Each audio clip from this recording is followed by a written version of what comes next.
Rejim degan vaqtida her devletning mushu hakimiyeti o'zining devletini boshqarayotgan vaqtida ishlatgan bir uslub va qonun ichiga kirgizayotgan ba'zi moddalar mushuning bilan devletni boshqarishninki bir tarz deydi, bir xil shakli deydi. Misalga Xitoyni desak, Xitoy Kommunist partiya Xitoyni boshqardi.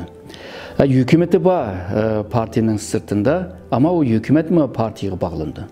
Mesela Xitoydaydı, Xitoyda erk yani güç organının en yüksek organı meclisteydi, halk meclisideydi. Ama halk meclisi Komünist Parti'nin başkuruşı bile buludu deydi. Şununla bu xil başkuruş eni düşünce Amerika bile seliştiğen çağda okşmaydı. Amerika şu devletinin gücünü üçge bölüp birine meclis kılıp, iki meclis var.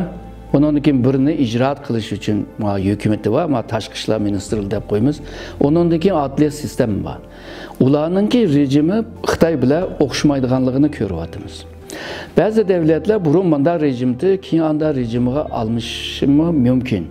Bu rejimninki tigdekte nimba degan vaqtida, yani onunki o'tmishdagi tarih ve o'tmishdan beri kelgan o kültür ve o kültürün üstüde paydo qilgan bir xil tushuncha ve psixologiya.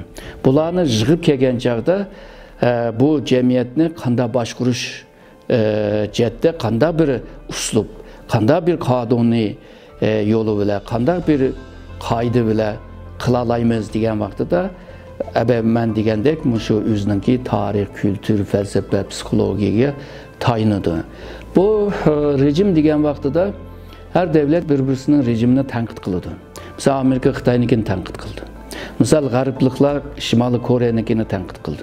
Nimishga tanqid qildi deganda, bizningki rejimimiz butun xalqiga ahamiyat beryapmiz.